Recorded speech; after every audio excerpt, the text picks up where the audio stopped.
I'm currently working at East Chapel Hill High School. I am a System Level 2 teacher, which is a self-contained class for students with severe to profound disabilities.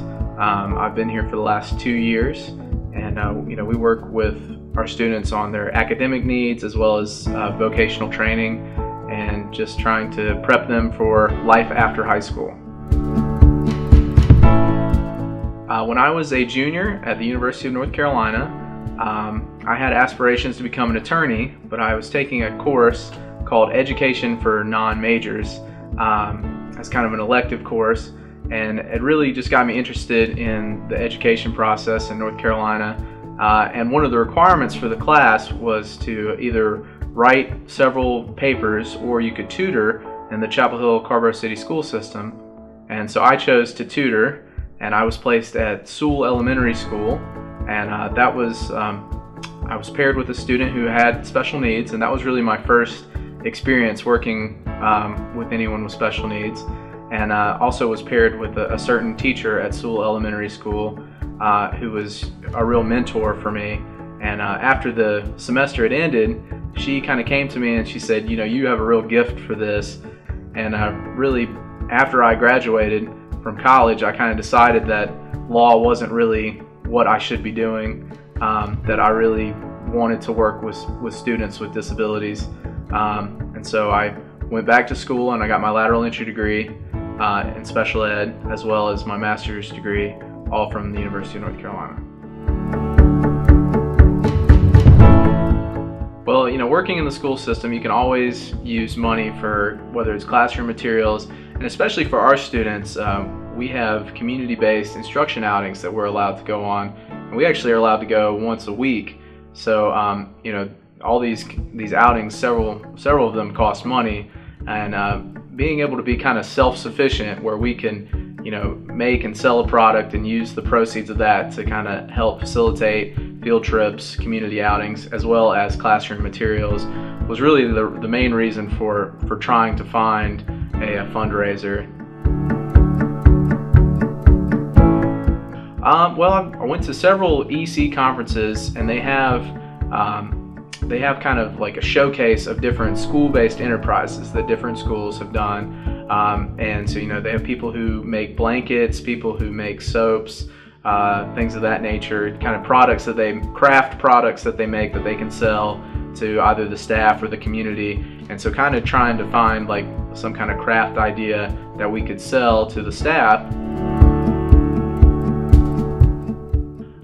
Well, first we started off making samples of the candles, and we just chose several fragrances. Like we've done a holiday fundraiser as well as a spring/Mother's Day fundraiser. So for instance, for the holiday, we would pick about 4 fragrances, and we would make them in the 8-ounce tins, and then we would take them to either a staff meeting or leave the candles in kind of a neutral location for staff members to kind of be able to pick them up, look at them, smell them, see which ones they preferred, and then just had an order form.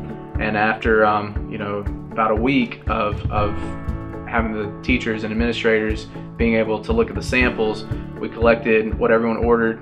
Then we made our own order through Candle Science, and then began working on the products.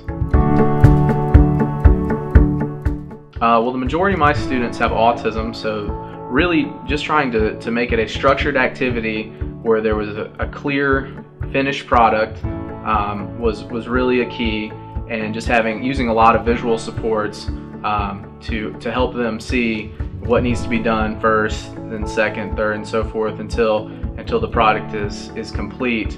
And these products take multiple days because you have to wait for the melted wax to cure, and so it was definitely a process. But really, after running through it a couple times, they were able to pick up on their role in the process, and it really just became very successful.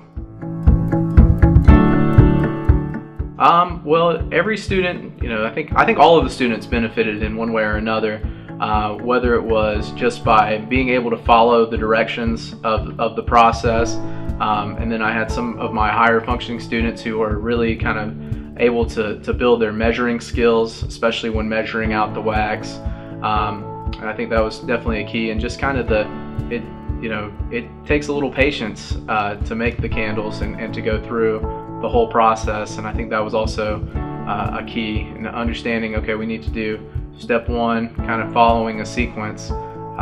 All of those things I think were very beneficial to all of my students. I learned that you have to be extremely patient, but that it's absolutely worth the process to get to the end result. I really learned that, I think several of my students were very, very capable of completing, all the aspects of making these candles. And I mean, I work with students who are considered probably the lowest functioning, and so to be able to kind of see them have a hand in making this product, and a product that is, very appealing to many people, I think that was very rewarding for me. I would say absolutely the staff response. We had, so many people, so many teachers, administrators, assistants who wanted to come by and see the process, who were just very, very interested in, ordering 10, 12 candles at a time. I mean, the orders that we got after probably the first time we did the fundraiser were just incredibly surprising. Really we were like, oh man, I'm not sure if we have enough, we may have bit off more than we can chew here, as far as how many people wanted some of the products that we were making. Watch the videos of how to make the different candles using the different jars or the different tins, and just understand that it's a process, and have a little patience with it, especially if you happen to be working with younger students or with students with disabilities.